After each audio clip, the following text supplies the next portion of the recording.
Or you all watch this video, like and subscribe. Well, besides the Namibian link and claims that this case was never pursued in South Africa, President Ramaphosa has questions to answer on several fronts after he confirmed that a robbery did take place at his farm in Limpopo in 2020.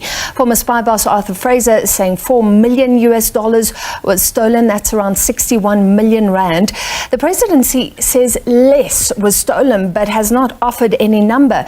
The DA and Action SA have called on SARS and the Reserve Bank to investigate. The UDM has weighed in to discuss. We're now joined by Professor Keith Engel, who is the CEO of the SA Institute of Tax Professionals. Professor, thank you for being with us. Let's start with SARS, what they would have to look at, and I guess it would be, was this amount declared as income? Did the president pay tax?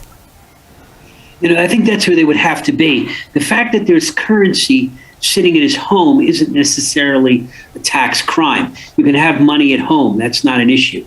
There's a suspicion, though, when you have cash, because cash is often not declared. From what I read, it sounded like he got the money from selling cattle. Now, if he sold the cattle, there's nothing wrong with that either.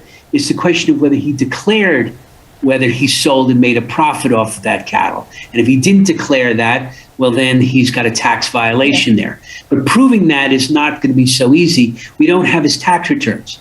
So if maybe Ramaphosa did declare it on his tax returns, if he did, well, then he didn't do anything wrong. The mere holding of cash is not going to be a problem from a tax point of view. And SARS famously always says that it will not reveal taxpayer information. That's true. I mean, when you're not allowed to reveal taxpayer information. Now, again, maybe somebody can do that, but the question I think ultimately this came in the Zuma case is that does a government official have to reveal it? But that would be required a change in law. So it's not like SARS is hiding anything. They'd also be protecting you. So it's not like SARS is adding to anything here. To do it right, they should just make sure they investigate it and say, well, was this declared? If it was declared, there's no issue. Yeah, but they could pursue him for tax evasion, I guess, and then we as the public would know about that.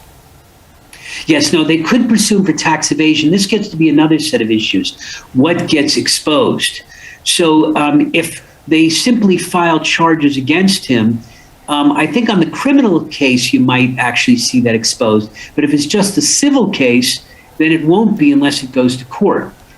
Then you start seeing things being exposed. If you're looking for criminal, then it's more on MPA side. And again, was there evasion where he simply didn't declare? Now, if he simply didn't declare, that does sound like evasion, so they have a problem. But